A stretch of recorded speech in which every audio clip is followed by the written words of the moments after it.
Let me ask you another question, because there's also a scenario that I have in my head.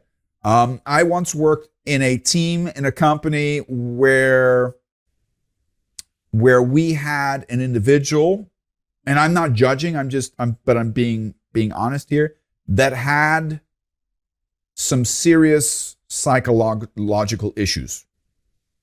And this was a manager, and he was taking it out on, and I was on the same level as him, and he was taking it out on the team. Okay.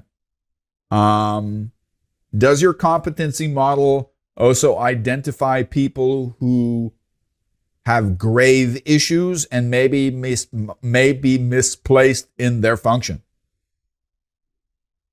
I did miss the first part of it, sorry. Okay.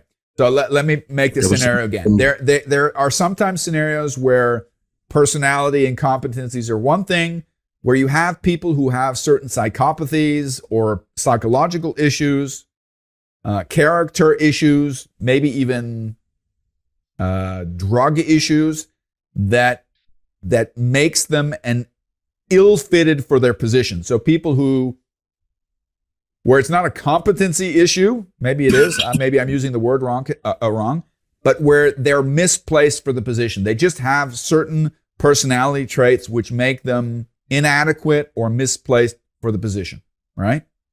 Do you have, does your system also identify and address these issues? You mean like... Say it again. Unfortunately, your internet is cutting out every once in a while. So say it again. Oh, I can't handle that. Yeah. So you mean, for example, people showing toxic... yes, toxic behavior is a beautiful bingo word for it. Yeah. Like misogyny, or prejudice, or just being a sociopath or a psychopath. I think those are terms that we non-psychologists love to throw around without having a deep and valid understanding of it. But that's I'm using this extreme example. Does your methodology help identify, maybe not in depth, but at least on a superficial level, that there's an issue here, and that training this person and coaching might not be the solution? Yes, it does indeed identify these elements. It really depends on the kind of report, but when we look at the leadership reports, there it's pretty explicit that we really name it like that, and we explain so where it's coming from. So it really happens, and like things like it shows up. So then we name it, and that makes it concrete again.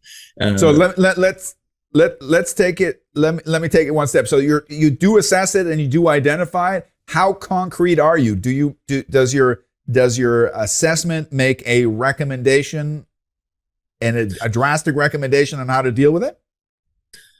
Yes, we do.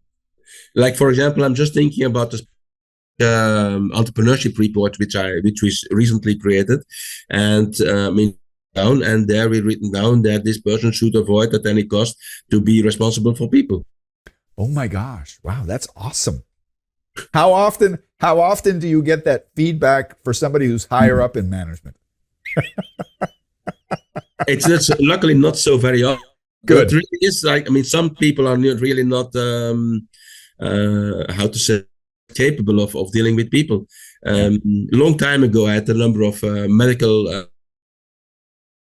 specialists who had to choose for their specialism in the 4th or 5th year university, or 6th year, I don't know anymore.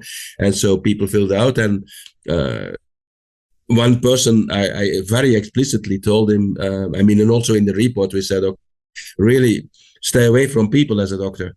And this person has chosen, how do you call that, the people in the morgue.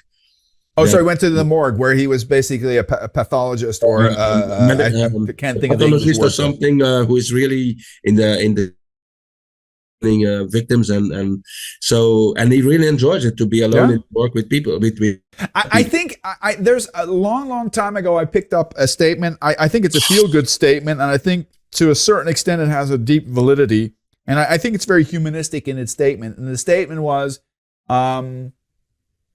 every person more or less has some kind of value that they can provide to themselves or to society, And it's not a question of whether people are incompetent. The question is, do you have the right person in the right place? I think that's the question. Would you agree with that statement? I agree completely with that statement. And then how develop this person further? Yeah.